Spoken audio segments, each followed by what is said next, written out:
Shalom Bapak Ibu Saudara yang dikasihi Tuhan. Bagaimana kabar pagi hari ini? Saya percaya kabar kita luar biasa sebab Tuhan Yesus kita luar biasa. Hari ini kita akan melihat tema firman Tuhan dari 2 Raja-Raja pasal 10, yaitu jangan suka pamer. Ya. Saya rindu kita membaca sama-sama di ayat 16. Berkatalah Yehu, marilah bersama-sama aku supaya engkau melihat. Ya, jadi perhatikan ini. Yehu berkata kepada seorang yang bernama Yonadab bin Rekab di ayat 15 ya. Dan Yehu berkata, marilah bersama aku supaya engkau melihat. Jadi Yehu mau memperlihatkan, Yehu mau memamerkan, Yehu mau pamer ini ya kepada Yonadab bagaimana giatku untuk Tuhan. Dan demikianlah Yehu membawa Yonadab ke dalam keretanya. Wah, menarik sekali Bapak Ibu Saudara. Ya, saya percaya bahwa dalam setiap apapun yang kita alami, terkadang kita mengalami sebuah masa-masa yang sangat indah, masa-masa yang penuh dengan berkat. Dan ada sisi dari kemanusiaan kita, yaitu sebuah kesombongan yang membuat kita seakan-akan mau memamerkan itu kepada orang. Bahkan bukan hanya dari hasil yang kita dapatkan, tetapi dari apa yang kita lakukan, kita memamerkan itu kepada orang. Di sini kita melihat Yehu telah mengalami ada begitu banyak ya, setiap perbuatan pekerjaan yang luar biasa yang dia lakukan bagi Tuhan. Tetapi menarik sekali, ketika ia bertemu dengan seorang Yonadab bin Rekab, maka tiba-tiba sifat pamer itu muncul dari dalam diri Yehu. Saya pun penasaran dengan Yonadab bin Rekab ini, siapa dia? Sehingga Yehu mau pamer sama Yonadab. Siapa sih Yonadab ini? Dia juri atau apa gitu kan? Mari kita baca sama-sama.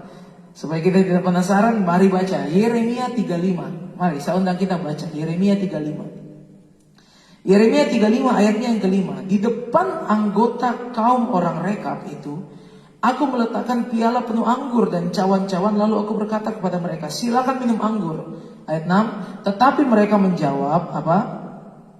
Kami tidak minum anggur sebab terdeteksi Yonadab bin Rekab, bapa leluhur kami, telah memberi perintah kepada kami, katanya, janganlah kamu atau anak-anakmu pun minum anggur sampai selama-lamanya. Ayat 8, kami mentaati suara Yonadab bin Rekab.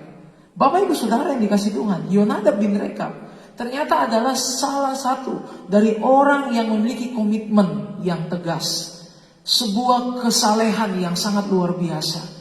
Dan kalau kita baca dalam kitab Yeremia ini, maka sesungguhnya ketaatan dari keturunan Yonadab ini, ya, orang-orang Rekab ini, itu diberikan sebuah penghargaan oleh Tuhan.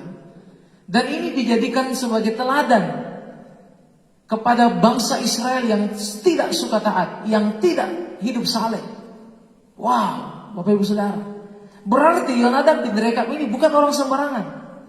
Dia adalah hamba Tuhan yang melayani Tuhan sungguh-sungguh. Dia adalah orang yang betul-betul memiliki sebuah komitmen yang tegas.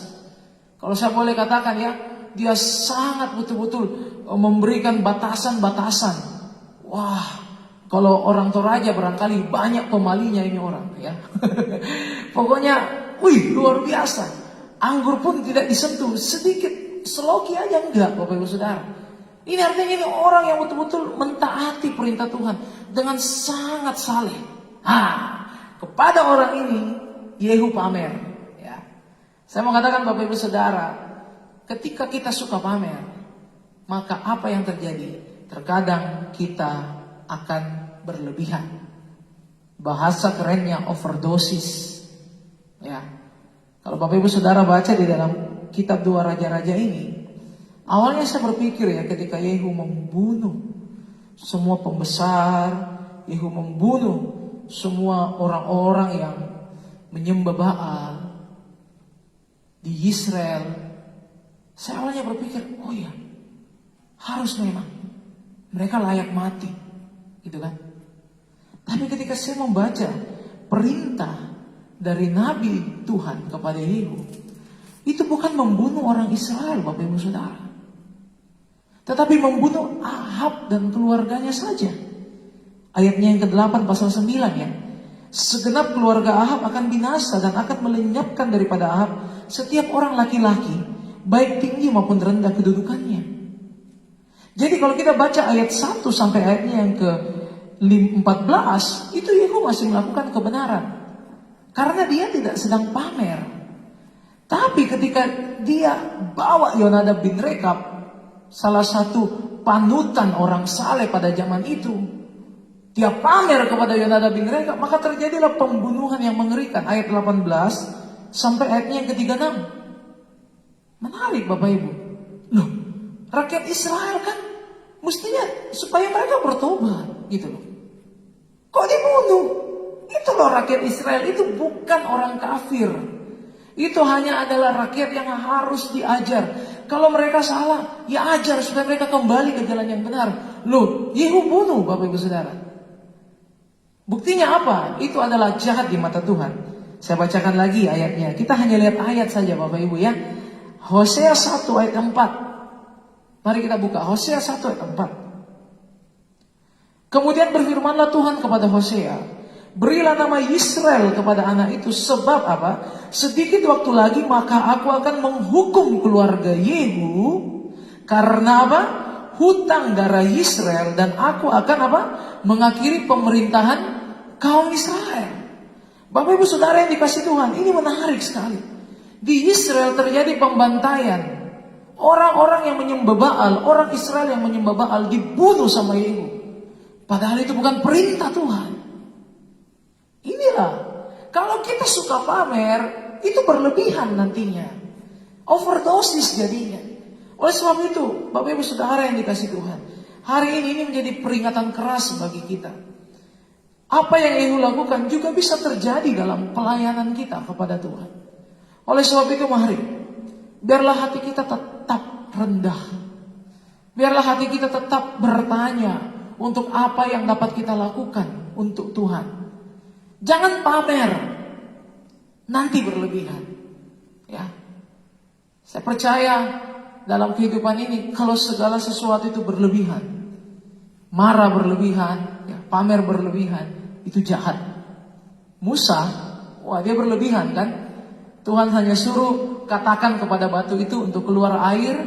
Wah, karena Musa emosi, Musa pukul batu itu. Wah, Tuhan pun marah dan berkata, sudahlah Musa, gak usahlah kau masuk ke tanah perjanjian. Bukan kau yang akan pimpin sampai akhir. Ya, di tengah jalan engkau harus pergi. Bapak Ibu, ini menjadi pelajaran yang utama bagi kita. Jangan suka pamer. Biarlah apa yang kita lakukan, kita hanya pertanggungjawabkan di hadapan Tuhan. Gak usah kasih lihat manusia.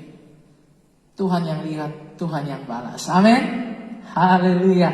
Inilah renungan firman Tuhan pagi hari ini. Saya percaya hidup kita, Tuhan akan terus bimbing. Tuhan akan terus pimpin. Kita akan terus sempurna. Sama seperti Yesus. Semakin hari semakin diubahkan. Kita semakin berkurang, Yesus yang semakin bertambah. Puji Tuhan, semangat pagi. Sampai jumpa dalam pertemuan kita berikutnya. Immanuel.